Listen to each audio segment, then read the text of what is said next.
história da moda parte desse lugar eurocêntrico, branco, rico. É muito importante a gente pautar isso, porque isso, de certa forma, vai fazer a gente entender por que a moda aconteceu do jeito como aconteceu. Então, se a gente for falar de moda, a gente está falando de um fenômeno sociocultural que expressa mudanças, transformações, vai estar relacionado aos costumes, à arte, à economia, à política, posicionamentos sociais. Então, a moda ela vai refletir, então, evidenciar todas essas mudanças, transformações, né, de narrativas que vão vir da sociedade e que a moda vai transformar em produto e em imagem.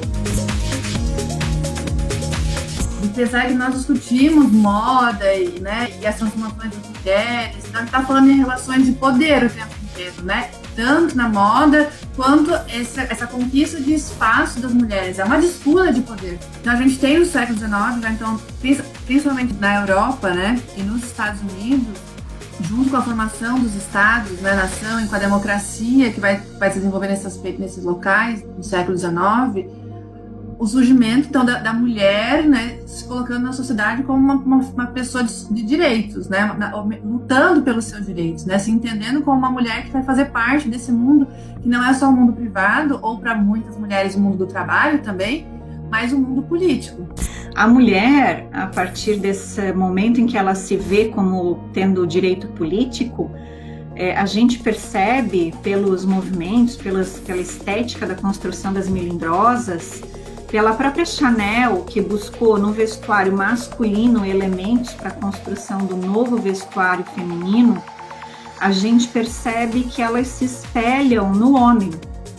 Elas buscam da vestimenta masculina e elas meio que se apropriam do que o homem já podia fazer a partir da vestimenta. Então elas se apropriam e se mostram, né, a partir dessa nova vestimenta e assumem um novo lugar delas, que é um lugar de direitos. Se a gente for pensar numa uma coisa muito importante, né, uma imagem muito importante da transformação das mulheres, a Rose, a arrebitadeira, que é super famosa, né, com uma imagem da Segunda Guerra Mundial, que chamava as mulheres para o trabalho, ela vai ser completamente esquecida depois da Segunda Guerra Mundial. Essas imagens de chamar a mulher para o trabalho vão ser substituídas por comerciais, por publicidade muito focada na dona de casa, na rainha do lar, né?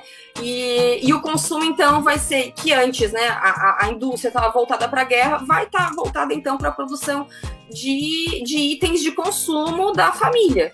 Mas quando a gente fala dessas transformações da década de 60, a gente vai ver que na moda houve uma ruptura muito grande. É interessante pensar, né? Isso é 1960. Então, 1960, lá nos Estados Unidos, né, a gente está falando de um movimento já forte, né, do feminismo, a gente está falando da pílula, muito importante, né, a gente está falando de todo o movimento, né, já tem a questão contracultural, né, tem dos hippies e tudo mais, mas a gente tem um movimento lá onde que a luta das mulheres, ela não é mais pelo voto, né, mas ela é pela questão da autonomia do corpo, né, então é o meu corpo, né, o meu corpo, e aí na realidade tem até a questão, meu corpo também é político, né. Quando a gente vem para a América do Sul, aí a gente está falando, bom, essas mulheres estão em um outro momento, né? A discussão do feminismo aqui na América do Sul, ela tem uma outra temática, né? Ela envolve os direitos civis, ela envolve a liberdade de escolhas, mas não só para o mundo, não só no mundo privado do corpo, como está acontecendo na Europa, né, nos Estados Unidos, mas é um direito básico do ir e vir, né, do direito de se manifestar.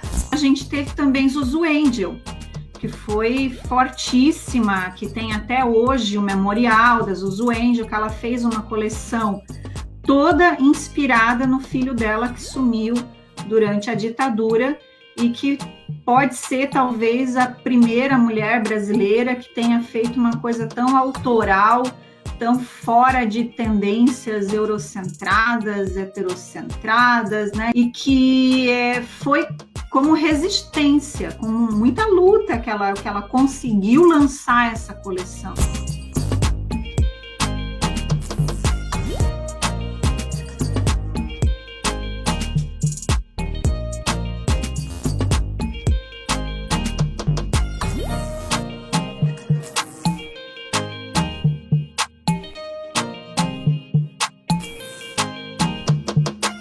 diferencia, às vezes, uma mulher que é bem vista ou do que não é bem vista, o vestuário está muito atrelado a isso. Então, assim, tem o feminismo, tem várias transformações do vestuário, tem a libertação, mas na realidade não tem.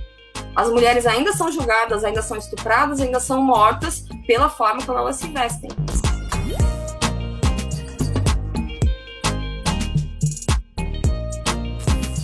Esse corpo não nos pertence, na realidade, né? Ele é uma disputa de poder, de narrativas, e que nos leva até a morte. Aí acho que a fala é muito importante, né? Com que roupa que a vítima estava, né? Essa é uma das grandes perguntas que se faz. Qual é a roupa que ela estava vestindo quando ela foi agredida, quando ela foi estuprada, né? É incrível pensar, em pleno século XXI, o que a gente veste legitima ou não o nosso ser, nosso indivíduo, nós enquanto mulheres, né? E dá ou não a possibilidade de dizer, não, essa merecia morrer, essa poderia morrer.